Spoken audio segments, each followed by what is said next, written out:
오늘 말씀은 빌립보서 4장입니다. 주 안에 굳게 서라 라는 주제로 말씀을 전하겠습니다.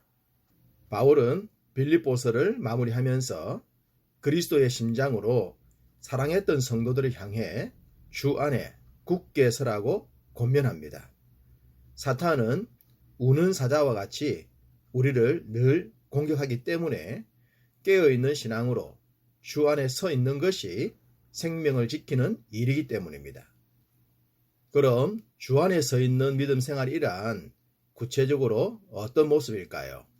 2절, 내가 유오디아를 권하고 순두개를 권하노니 주 안에서 같은 마음을 품으라. 유오디아와 순두개는 빌립보 교회의 여성 지도자들이었습니다. 그런데 이들이 서로 갈등 관계로 한 마음이 되지 못했던 것 같습니다. 함께 믿음 생활을 하더라도 다툼과 갈등으로부터 자유하는 것은 불가능한 일일까요? 어쨌든 이들의 불협화음을 바울은 알았고 그들을 권면합니다. 같은 마음을 품으라고 말입니다. 그렇다면 같은 마음을 품는 것이 주 안에 바로 서는 것이지 않겠습니까? 사실 영적인 상황을 생각해 본다면 교회 내 갈등은 결코 가벼운 일이 아닙니다. 잘 아시듯이 빌립보서가 기록된 때는 로마로부터 기독교가 위협을 받고 있었던 시대이지 않습니까? 외부로부터의 공격도 심각한데 이렇게 내부에서 분열이 일어난다면 교회의 존립은 더욱 힘들어질 것입니다. 그리고 누구보다 사탄은 이런 갈등을 즐기지 않을까요?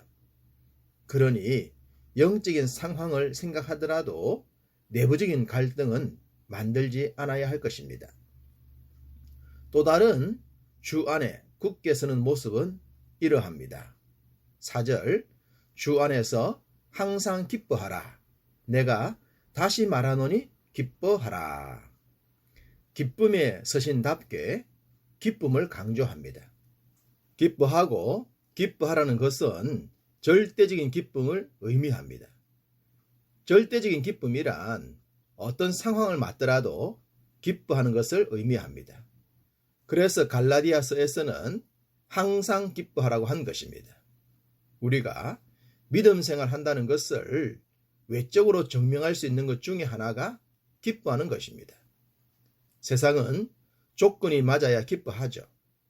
당연히 기뻐해야 할 상황에도 기뻐하지 않는 자들도 있지만 말입니다. 그에 반해 믿는 우리는 달라야 하는 것입니다. 주 안에 서 있는 증거는 기쁨을 나타내는 것입니다. 5절은 관용을 모든 사람에게 알게 하라고 했습니다. 관용은 너그러움입니다. 용서하고 용납하는 것입니다. 다그치지 않고 기다려주는 것입니다. 마치 자녀가 걸음마에 익숙해질 때까지 수차례 넘어짐을 웃음으로 받아주듯이 말입니다. 사람과의 관계에서 이런 마음을 가지면 갈등은 생기더라도 쉬이 사라질 것입니다. 이런 모습이 주 안에서 살아가는 성도들의 모습입니다. 주 안에 서 있는 모습은 이러하기도 합니다. 6절, 아무것도 염려하지 말고 오직 모든 일에 기도와 간구로 너희 구할 것을 감사함으로 하나님께 아뢰라. 아무것도 염려하지 않는 삶이 가능할까요? 육체를 지닌 인간으로서 말입니다. 그렇기 때문에 이 말의 의미를 되새기면 됩니다. 염려를 할 수밖에 없지만 그 염려를 줄이는 것입니다. 그러기 위해서 기도와 간구와 감사의 마음을 갖는 것이죠. 분명 염려해야 할 상황이 있습니다. 그럴 때는 염려를 붙들지 말고 기도하라는 것입니다. 우리가 염려를 경험해 보았지만 염려한다고 문제가 해결되는 것은 아니잖아요. 오히려 스트레스만 높아지고 머리만 아프고 위장이 탈나기도 하지 않습니까? 그러니 염려할 이유가 없는 것입니다. 그렇다고 멍 때릴 수만도 없으니 기도하라는 겁니다. 또한 감사의 마음을 가지라고 합니다. 우리는 가끔 이런 헌금을 드립니다. 해결해 주실 줄 믿고 감사드립니다. 혹은 응답해 주실 줄 믿고 감사드립니다. 이런 감사헌금 말입니다. 감사의 마음은 염려를 물리칩니다. 주 안에서 살아가는 성도의 모습은 염려 앞에서 감사하는 것입니다. 그럴 때 주님을 더 높이 드러내게 되고 우리의 문제도 빠르게 해결하게 될 것입니다. 이렇듯 우리가 지속적으로 주 안에 서 있기 위해선 노력이 필요합니다.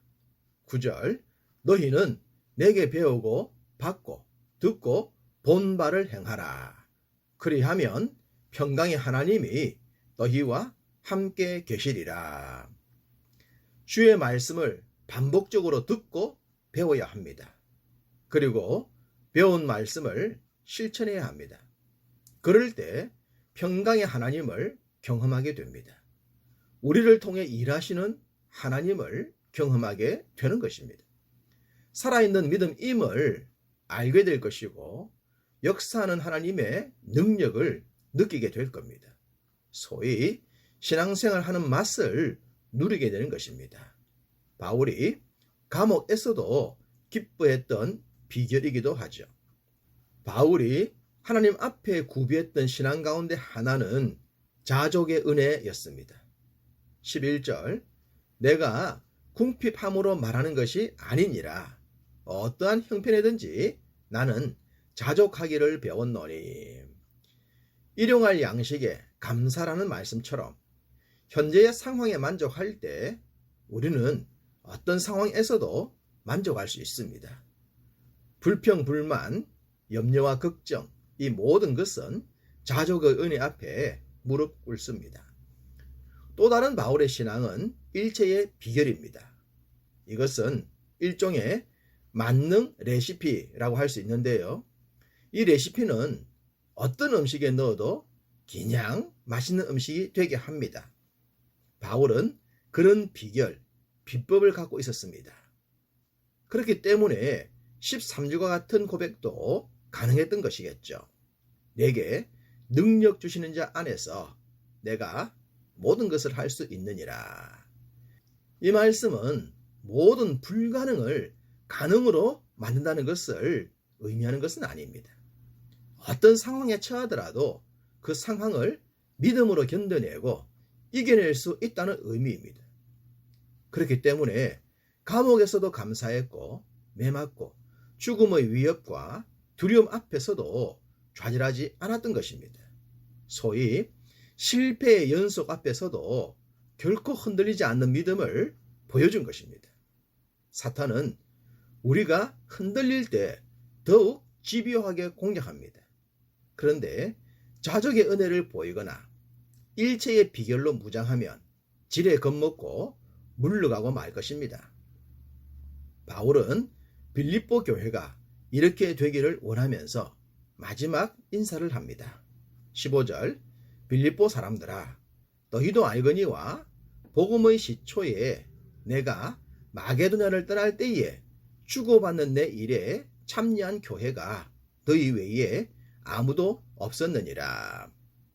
빌립보 교회는 바울의 동역자로 신실했습니다. 처음부터 지금까지 변함이 없었습니다. 감옥에 있을 때도 남들이 외면할 수밖에 없었을 때에도 빌립보 교회는 달랐습니다. 끝까지 믿음의 의리를 지켰습니다.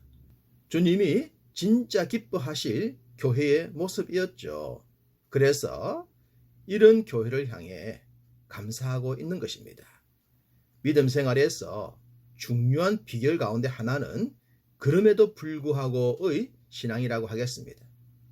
갇히더라도 돕는 자가 없더라도 소원함이 이루어지지 않더라도 그 상황 속에서 주 안에 굳게 서는 것입니다.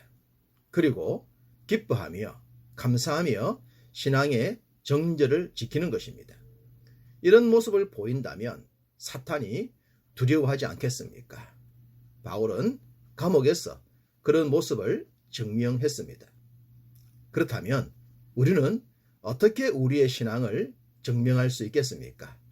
입술의 고백과 마음에 품은 선한 것을 끝까지 지키는 것입니다. 그리고 주의 몸된 교회를 위해 신앙의 의리를 지키는 것입니다. 이런 신앙을 통해 여러분 모두가 주 안에 굳게 선 자로 신실하게 쓰임 받으시기를 주님의 이름으로 축복합니다.